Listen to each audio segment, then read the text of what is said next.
Welcome students. आज हम discuss करेंगे next part of sample paper. हम डिस्कस कर रहे थे सोशल साइंस का 2022 का, उसका सेक्शन सी। आज हम सैम्पल पेपर 2 का डिस्कस करेंगे। इसमें सेक्शन सी आपको दे रखा है लॉन्ग आंसर टाइप क्वेश्चंस।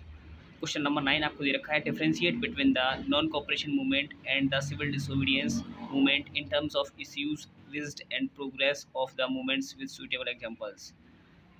आपको इसमें डिफरेंशिएट करके बताना है नॉन कोऑपरेशन मूवमेंट और सिविल डिसोबीडियंस मूवमेंट में क्या क्या इश्यू रहे और क्या क्या प्रोग्रेस रही। इसका आंसर 9 आपको दे रखा है the non cooperation movement was different from the civil disobedience movement as.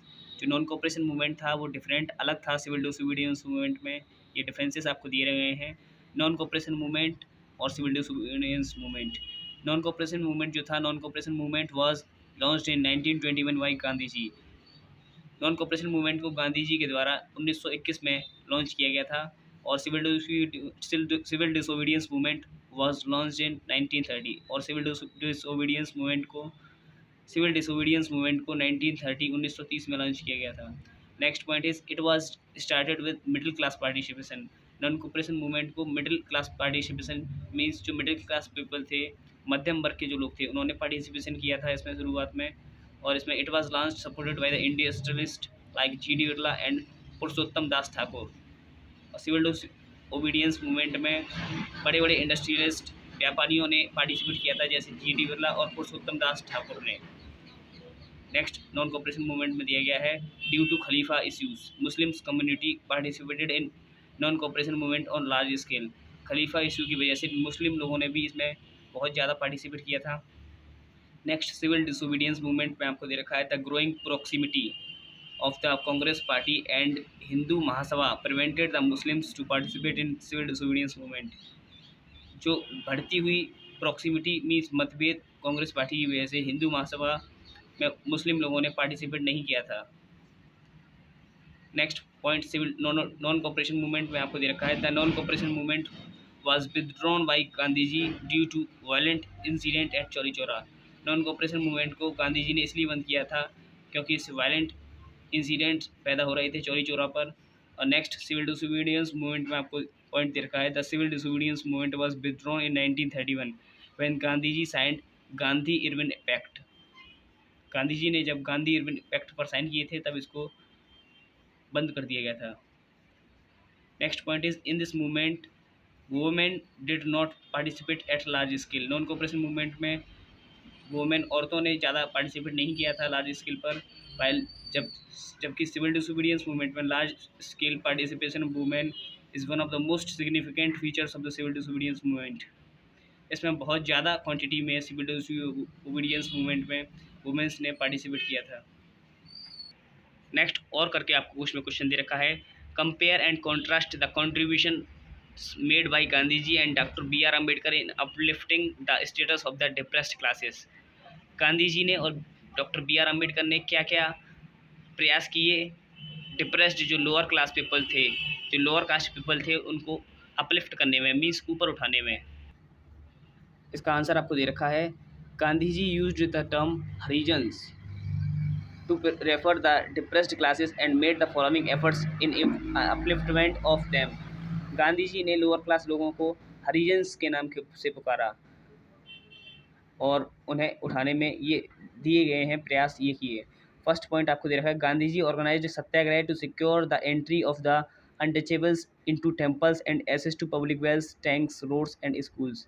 Gandhi ji ने सत्याग्रह मूवमेंट को शुरू किया और इसमें पहले एंट्री नहीं होती थी अनटचेबल्स अछूत लोगों की मंदिर में, पब्लिक वेल्स मीन्स जहाँ से सब लोग पानी भरते थे कुएं से, और टैंक्स रोड्स स्कूल्स कॉलेज में, और उनकी सिक्योरिटी पैदा की गांधी जी ने, उनको उसमें एंट्री दिलवाई। Next Gandhi ji himself cleaned the toilets to dignify the work of the bhangi the sweepers and persuaded the upper caste to change their hearts and give up the sin of untouchability. Gandhi ji ने खुद toilets को साफ़ किया ताकि sweepers का काम उन्होंने किया ताकि वो अपर कास्ट लोगों की मेंटेलिटी उनके चेंज कर सकें, उनके जो विचार हैं कि अनटचेबल लोगों को, अछूत लोगों को छूने से पाप लगेगा, उसको दूर कर सकें। नेक्स्ट पॉइंट दे रखा है Gandhi ji signed the Poona pact September 1932 with doctor B R Ambedkar. Gandhi ji ने एक पूना पैक्ट साइन किया डॉक्टर अम्बेडकर के साथ 1932 में। It gave up the depressed classes reserve seats in provincial and central legislative councils but they were to be voted in by general electorate. इसमें provincial councils और central legislative councils में seats reserve कर दी गई lower caste peoples के लिए। Next point, doctor B R Ambedkar was one of the strongest protagonist for equal rights and development of the depressed classes. जो doctor B R Ambedkar थे वो strong people थे जिन्होंने लोअर कास्ट पीपल्स और depressed peoples को उनके अधिकार दिलवाए। In order to uplift the Dalit section of the society he made the following efforts. इन्होंने दलित लोगों को ऊपर उठाने के लिए दिए गए नीचे प्रयास किए। First, doctor B R Ambedkar joined active politics in association to uplift the Dalits. Means doctor B R Ambedkar ने joined active politics in 1930 and organized the depressed classes association to uplift the Dalits। Doctor B R Ambedkar ने active politics को join किया ताकि दलित लोगों को ऊपर उठाया जा सके।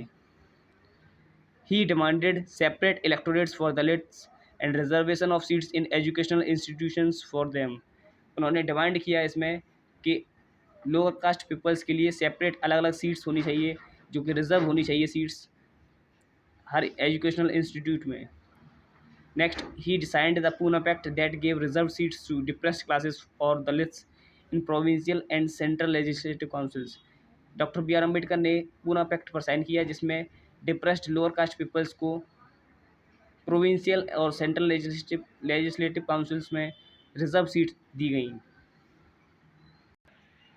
नेक्स्ट क्वेश्चन आपको 10 दे रखा है, how is money used as a medium of exchange, give examples, how to demand deposits have the essential features of money. Money को किस तरीके से मीडियम ऑफ एक्सचेंज यूज किया जा सकता है, एग्जांपल देकर आपको समझाना है। और जो डिमांड डिपॉजिट होता है उसके क्या क्या जरूरी फीचर्स, एसेंशियल फीचर्स होते हैं। नेक्स्ट क्वेश्चन 10 का आंसर आपको दे रखा है, money is used as medium of exchange in the following ways. Money को मीडियम ऑफ एक्सचेंज इन तरीकों से यूज किया जाता है। In day to day transactions goods are being bought and sold by the use of money.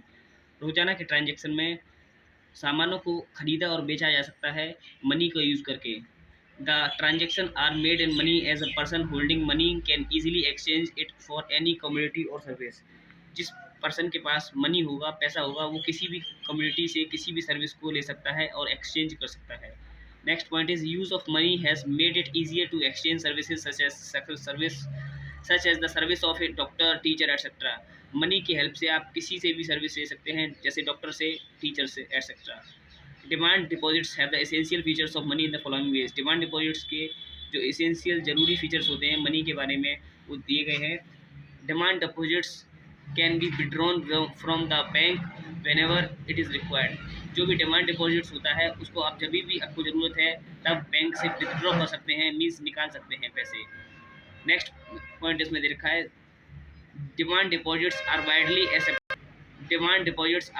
accepted as a means of payment along with the currency, thus they are considered as money। जो demand deposits होते हैं वो payment के तरीके से दिए जाते हैं और करेंसी भी इसमें दी जाती है। नेक्स्ट पॉइंट दे रखा है, demand deposits are also accepted widely as a means of payment by way of a cheque instead of cash. जो डिमांड डिपॉजिट्स होता है वो चेक के माध्यम से दिया जाता है, ना कि कैश के माध्यम से। और पहले हम इसमें देखा था कि डिमांड डिपॉजिट आप जमा करना चाहते हैं उसमें करेंसी भी ले ली जाती है और किसी भी तरह का मनी भी ले ली जाती है, लेकिन डिमांड डिपॉजिट्स को एक्सेप्टेड चेक के माध्यम से किया जाता है। नेक्स्ट इसमें और करके क्वेश्चन दे रखा है, which government body supervises the functioning of formal sources of loans in India, explain it's functioning. ऐसी कौन सी बैंक है जो फॉर्मल सोर्सेज ऑफ लोन जो लेते हैं लोग उनको सुपरवाइज करती है और उसकी क्या क्या फंक्शनिंग होती है। इसका आंसर आपको दे रखा है, the reserve Bank of India RBI is the apex banking institution of India that supervise the functioning of formal sources of loan in India. जो RBI बैंक है इंडिया में वो लोन की सुपरवाइज करती है, जो भी जितने भी फॉर्मल सोर्सेज के थ्रू लोन लिए जाते हैं इंडिया में बैंक्स में। फंक्शंस और significance of Reserve Bank of India are. जो फंक्शंस होते हैं रिजर्व बैंक ऑफ इंडिया के और जो महत्वपूर्ण है वो इस तरीके से है, जो पॉइंट्स आपको दिए गए हैं। The Reserve Bank of India (RBI) monitors that the banks actually maintain the cash balance and do not give all the deposits as loan. जो RBI होती है, रिजर्व बैंक ऑफ इंडिया, वो एक्चुअली कैश को maintain करती है, cash balance जितना भी होता है, और उसको लोन के लिए यूज़ करती है। सारा जो कैश बैलेंस आता है उसको पूरी को कैश बैलेंस को लोन के लिए यूज़ नहीं करती है, कुछ डिमांड डिपॉजिट्स के लिए भी रखती है।